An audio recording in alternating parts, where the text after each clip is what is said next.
Sifat afu atau pemaaf itu adalah ketika mampu untuk menghukum, mampu untuk membalas.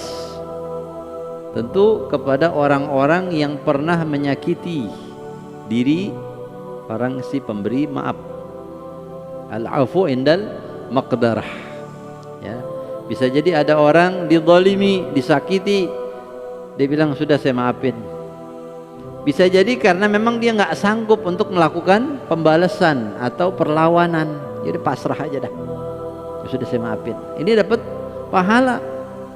Ini suatu kemuliaan. Tapi yang lebih tinggi lagi memaafkan ketika sanggup untuk menghukum, untuk membalas atas kejahatan orang itu kepada kita. Ini yang berat. Al-afu indal maqdarah.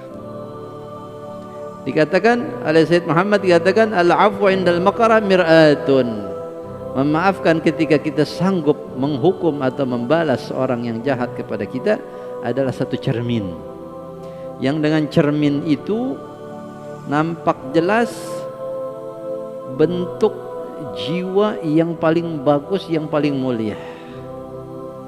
Orang yang punya jiwa pemaaf ketika sanggup, ya, posisi dia di atas, posisi dia berkuasa kepada lawan yang dulu menyakiti dia, ini adalah cerminan jiwa yang paling luar biasa, yang menunjukkan wasumuwil maqsad, bagaimana cita-cita atau tujuan dia itu sangat luhur,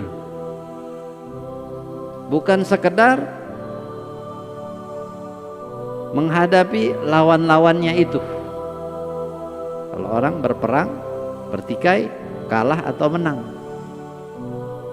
Tapi kalau orang yang luhur, ketika terpaksa harus berperang, ya seperti Rasulullah atau para orang-orang dahulu yang berperang membela agama Allah, ya, tujuannya bukan ke situ, tujuannya mencari ridha Allah, tujuannya membawa kebaikan buat orang banyak.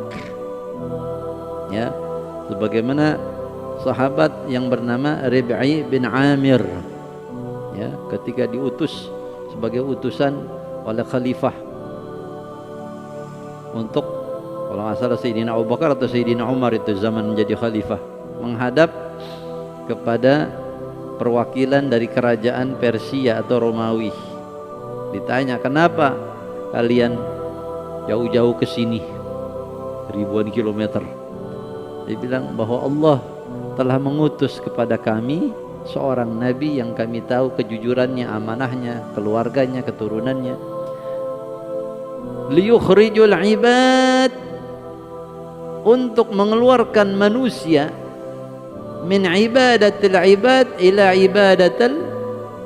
ibadatillah, atau ibadati rabbil ibad, untuk mengeluarkan manusia dari menyembah sesama makhluk kepada penyembahan Tuhan pencipta makhluk. Ini tujuan yang tinggi, yang luhur, bukan sekadar perang. Oh, ente kalah habis, ente dulu menyakiti anak, memerangi anak, menzalimi anak, awas kalau kalah. Bukan itu tujuannya. Tujuannya jauh lebih tinggi, lebih besar daripada hanya menghadapi beberapa orang atau beberapa ribu orang. Diteruskan oleh Rib'i bin Amir, liyukhrija an-nas min dhiqid dunya, untuk mengeluarkan manusia dari sempitnya dunia ila sa'atid dunya wal akhirah, kepada keluasan dunia dan akhirat. Kalau sudah beriman, diberikan keluasan dunia dan akhirat. Artinya dengan sikap kita, iman kita, cara pandang kita dalam kehidupan dunia, ya. Berapa banyak orang-orang di zaman sekarang di Eropa, di Barat atau dimanapun juga, yang mereka ini gamang. Kenapa? Tidak tahu tujuan hidup ini untuk apa, ya, the purpose, ya, tujuan hidup mereka nggak tahu. Maka mereka cari agama ini nggak puas, cari agama ini. Begitu ketemu dan mempelajari Islam, dengan Islam saya tahu tujuan hidup saya, ya. Dunia yang kecil ini terlalu sempit, terlalu sebentar, tapi ada sesuatu yang lebih besar yang Allah siapkan buat orang-orang yang beriman kepada Allah. Dijalani kehidupan yang indah, yang sesuai fitrah, yang membawa maslahat kebaikan buat manusia, bahkan penduduk bumi, dan juga kebaikan di alam selanjutnya, dan kebahagiaan dunia, kebahagiaan abadal abidin dalam surganya Allah yang dikatakan khalidina fiha abada. Lebih dari itu apa? Radhiyallahu anhum wa radu anhu. Ridha Allah subhanahu wa ta'ala adalah tujuan puncak sebagai makhluk yang diciptakan oleh Allah untuk mendapat ridha sang Khalik, ya. Jadi orang yang punya jiwa besar memaafkan, kenapa? Musuhnya ini terlalu kecil dibanding tujuannya dia dalam agama Islam, dalam apa yang dia harap, apa yang dia tuju dalam ajaran Allah, ya.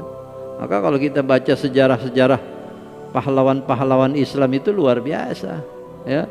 Seperti Salahuddin Al-Ayyubi, raja siapa namanya, Richard kalau nggak salah, ya, The Lionheart,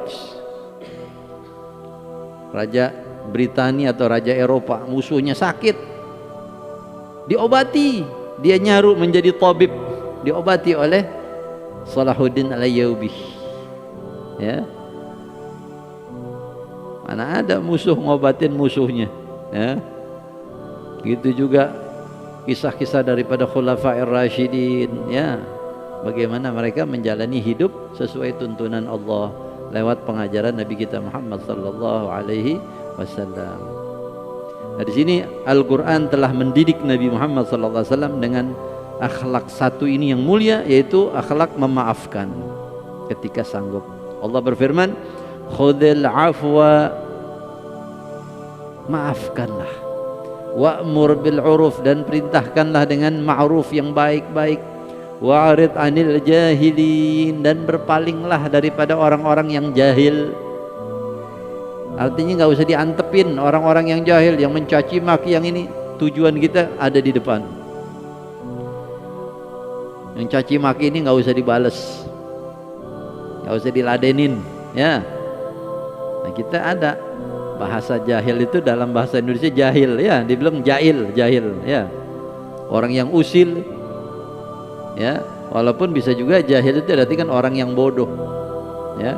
Tapi bisa juga diartikan jahil dalam arti orang yang zalim sama orang lain.